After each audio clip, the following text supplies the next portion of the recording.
Hello dear children, I am Rishi Patel and I am your social studies teacher, and once again I welcome you all to the online classes of Bishop Academy.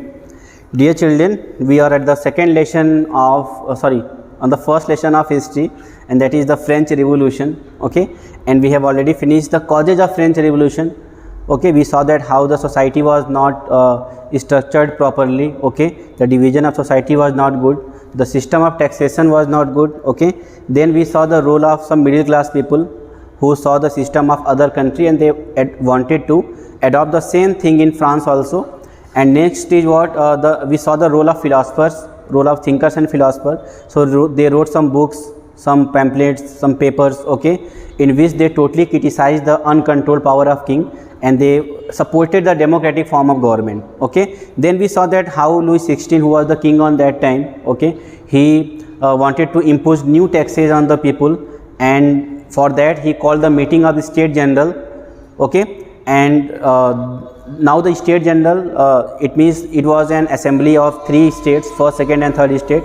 Okay, and Louis XVI who wanted to continue the same thing, the voting on the basis of group, first, second and three, who has one vote each, सबके पास एक एक vote होता था. Okay, but now the third state was led by what, some educated people, so they wanted to change the system and they supported that the voting should be done with the according to the total number of people, okay, which was not accepted by king.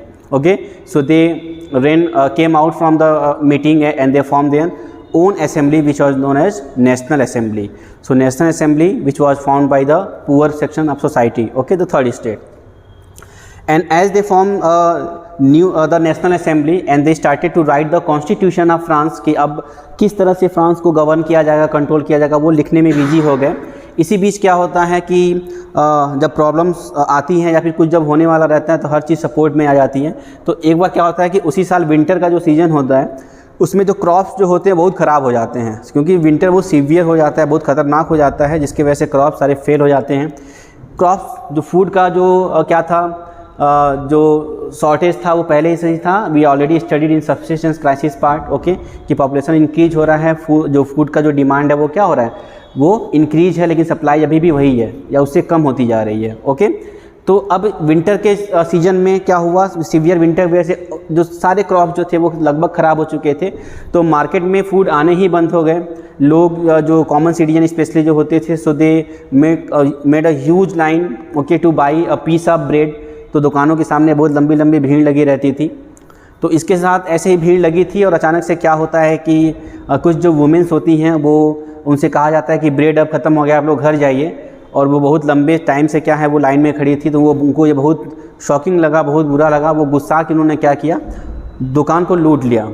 Okay, so they destroy the shops, they looted the breads and distributed among the poor among their family. Okay, और ये बात जब पता चली king को, तो उन्होंने ये सोचा कि अब लोग पागल हो गए एक तरह से, अब वो कुछ भी कर सकते हैं. तो ऐसा माना जाता है कि ऐसा एक र्यूमर स्प्रेड हो गया पूरे फ्रांस में that the king Louis 16 ordered the Swiss troops, या फिर सिंपली ट्रूप्स आपके जो उनके जो ट्रूप्स थे, जो सिपाही जो थे, उनको उन्होंने ऑर्डर कर दिया है कि जाओ और जो जितने भी लोग ये सब कर रहे हैं, दुकानों को लूट रहे हैं, उन पर आप क्या करिए, ओपन फायर करिए या फिर उनको मार दीजिए. तो ये जब इस र्यूमर स्प्रेड होता है तो लोग और गुस्सा जाते हैं कि हमको लोग मारने आ रहे हैं, जो किंग के जो सोल्जर्स हैं. तो वो जाते हैं, सारी जो बिल्डिंग्स होती हैं गवर्नमेंट बिल्डिंग्स, स्पेशली जो बैस्टिल का एक बिल्डिंग है which was a royal prison. एक रॉयल प्रिजन होता है, मतलब एक आप कैसे कह सकते हैं, एक जेल होता है एक तरह से, जहाँ पे कैदियों को बंद किया जाता था, जहाँ पे हथियार रखे जाते थे. तो वो क्या करते हैं, वो इस बिल्डिंग को तोड़ देते हैं. तोड़ने के बाद जितने भी उसमें से जो क्या होते हैं, जो प्रिजनर्स होते हैं, ज़्यादा नहीं होते हैं, बहुत कम होते हैं, वो उनको छुड़ाते हैं. Okay, and they looted the जो आर्मर्स. तो आर्मर्स जो भी हथियार होते थे उनको वो क्या करते थे, वो लूट लेते थे. ओके, इसके साथ साथ बहुत सारी गवर्नमेंट बिल्डिंग को उन्होंने क्या किया, डिस्ट्रॉय कर दिया. Okay, so it was the beginning of French revolution which occurred in 14 July 1789. तो जिस दिन बैस्टिल को गिराया गया उस दिन से ही माना जाता है कि इस दिन फ्रेंच रिवॉल्यूशन स्टार्ट हो गया. तो जब भी आपको क्वेश्चन आता है what was the date of French revolution, so you will say what, 14 July 1789. Okay, और नाउ द कॉन्स्टिट्यूशन ऑफ 1791. तो अब वही सिस्टम था कि हमको क्या करना है, अब किंग भी डर गया। अब किंग के डरने का मतलब ये है कि उसको लग गया कि अब लोग शांत नहीं बैठने वाले हैं, and now I have to accept the demand of third state. अब हमको थर्ड स्टेट के डिमांड को यहाँ पे मानना है। अब थर्ड स्टेट का डिमांड यही था कि हम अब नया कॉन्स्टिट्यूशन बनाएंगे। Now the France would be ruled by what, new constitution. और उस कॉन्स्टिट्यूशन को जो कि 1791 में बनाया गया था उसको कहा गया क्या, द कॉन्स्टिट्यूशन ऑफ 1791। मतलब क्या हुआ कि किंग ने अपने उस पोस्ट को छोड़ दिया, ठीक है। छोड़ने के बाद वो कहा कि अब हम आपके अकॉर्डिंग वर्क करेंगे, हम जो आप कॉन्स्टिट्यूशन आपने जो बनाया है, जो नेशनल असेंबली ने बनाया है, उसके अकॉर्डिंग हम वर्क करेंगे। लेकिन ऐसा नहीं था कि किंग को उसके पोस्ट से हटा दिया गया था या उसको मार दिया गया, अभी भी उसके लिए लोगों के दिल में इज्जत थी। But they did not like the absolute power of king, uncontrol power of king. अब वो ये नहीं चाहते थे कि जिस तरह से हमारे ऊपर इतना प्रेशर के से हमसे काम करवाया जाना, टैक्सेशन लाना या फिर जो भी सिस्टम था वो नहीं चाहते थे। लेकिन वो अभी चाहते थे कि हमारा जो हेड होगा वो किंग ही होगा, वो राजा ही होगा। तो किंग तो अभी रहता है, तो एक क्या होती है, एक कॉन्स्टिट्यूशन का फॉर्मेशन होता है 1791 के, जिसमें जो हेड किंग ही होता है। लेकिन अब किंग क्या करेगा, अपने अकॉर्डिंग वर्क नहीं कर सकता था। So he had to do work according to the suggestion of national assembly. National assembly होगी, वो जो रूल बनाएगी उस रूल के अकॉर्डिंग क्या करेगा, वो काम करेगा। जैसे हमारे वहाँ प्रेसिडेंट होते हैं, वो अपने आप से कुछ काम कर नहीं सकते हैं, ठीक है। कुछ अगर काम को छोड़ दें, वो क्या करते हैं, चाहे जो भी हो, जो कॉन्स्टिट्यूशन में लिख दिया रहता है उसी के अकॉर्डिंग गवर्नमेंट को भी क्या करना रहता है, काम करना रहता है, okay. But one problem was there कि जो नेशनल असेंबली थी, अब इसमें कौन कौन लोग होंगे, तो अब इनके मेंबर्स का इलेक्शन होगा। तो फ्रांस के लोग क्या करेंगे, इलेक्ट करेंगे लोगों को, और वो लोग नेशनल असेंबली में जाएंगे and they will form the rule, okay, they will make the law, और वही लोग लॉ बनाएंगे। बट जो वोटिंग सिस्टम था वो थोड़ा सा डिस्क्रिमिनेटेड था। ऐसा नहीं था कि सबको वोटिंग राइट दिया गया था, कुछ ही लोगों को वोटिंग राइट दिया गया था, जिसको हम एक्टिव सिटीजन कहते थे, ओके। तो एक्टिव सिटीजन को ही वोटिंग राइट थी। और ये होते कौन थे, so all the male above the age of 25 who pay taxes. तो जो क्या करता था, जो ऐसे जो मेल, केवल फीमेल को तो एकदम राइट नहीं था, तो ऐसे मेल जिसका जो एज है वो 25 ईयर्स से एबव है, ठीक है, अगर वो टैक्स पे करते हैं तब उनको एक्टिव सिटीजन माना जाएगा, और फिर उनको कहा जाएगा कि आपके पास वोटिंग राइट है। और इनके अलावा जितने भी लोग होंगे, so they were called what, passive citizen. और वुमेन हमेशा से कौन से सिटीजन थे, पैसिव। सो जिनके पास वोटिंग राइट था वो एक्टिव सिटीजन थे, और जिनके पास वोटिंग राइट नहीं था वो पैसिव सिटीजन, ओके। फिर अब धीरे धीरे क्या हुआ, क्योंकि किंग जो था, अब उसमें थोड़ा सा बैकग्राउंड इसका है, आप समझ लीजिएगा कि जो किंग था, अब उसको ये चीज़ अच्छी नहीं लगती थी कि हमारे ऊपर किसी का कंट्रोल हो, हम लोगों की, हम कॉमन सिटीजन की बात करें, बात सुने, उनके अकॉर्डिंग लॉ बनाएं।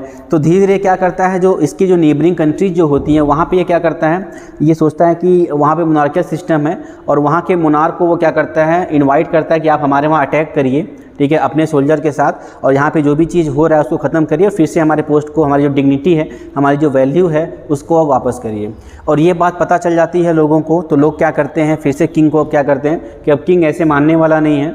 और इस बार क्या होता है, क्योंकि अब जो नया रिवोल्यूशन होता है, जिसमें जो जैकोबिन्स के जो लोग थे, अब जैकोबिन्स एक्चुअली ये पार्टी थी जो स्पेशली पुअर्स की पार्टी थी, क्योंकि अभी हमने इसके पहले देखा कि पुअर को वोटिंग राइट नहीं दिया गया था, and they were not happy with this system, okay. So that's why what they wanted their own control, कि ऐसा गवर्नमेंट सिस्टम हो जिसमें पुअर्स की भी बात को सुनी जाए। तो अपनी पार्टी को फॉर्म करते हैं, जिसको जैकोबिन्स पार्टी के मेंबर, जब जैकोबिन क्लब कहते थे। अब उनके मेंबर्स ने क्या किया, एक नया सिस्टम लाया। नया सिस्टम के बाद ये लाया कि अब किंग को एकदम हटा दिया जाए, और जो भी ये ट्रीजन इसने किया, सॉरी आई थिंक उसमें अब ऐसे कह सकते हैं कि जो भी इसने गलत काम किया है, मतलब दूसरे कंट्री में जाके, ठीक है, क्या करना, लोगों को इनवाइट करना अपने कंट्री पर अटैक करने के लिए, तो इस ट्रीजन ही आई थिंक उसको कहते हैं, ठीक है ना। ट्रीजन मतलब होता है देशद्रोह, ठीक है ना। तो देशद्रोह या ट्रीजन का ब्लेम इस पे लगाया जाता है किंग पे, और किंग को अल्टीमेटली 21 जनवरी 1793 को एग्जीक्यूट कर दिया जाता है। एग्जीक्यूट का मतलब होता है क्या, कि इसको फांसी दे दी जाती है, ओके। और जैसे ही राजा का सिस्टम, मोनार्की सिस्टम ख़त्म होता है और लोगों का रूल आ जाता है, तो उसको हम कहते हैं क्या, कि the end of constitutional monarchy, और the you can say the beginning of republic system, okay. So France became a republic. तो अब जो फ्रांस क्या बन गया, रिपब्लिक बन गया। मतलब जो अब जो हेड होगा क्या कंट्री का, वो कोई किंग नहीं होगा। अब जो हेड होगा वो कौन होगा, एक कोई भी हो सकता है जिसका इलेक्शन होता हो। और आपको पता होगा रिपब्लिक का मतलब ही होता है, so we are the head of the state is an elected person. जैसे हमारे वहाँ प्रेसिडेंट का इलेक्शन होता है, भले ही वो इनडायरेक्टली हो, तो ऐसे कंट्री को जहाँ पे हेड का इलेक्शन होता है उसको हम क्या कहते हैं, रिपब्लिक कहते हैं. Okay, so thank you so much for that thing. And in the next part we have one video left. Okay, एक वीडियो और हमारा बचा हुआ है. Okay, and in this part we will see the role of Napoleon Bonaparte. Okay, and after that we will complete the exercise. Thank you.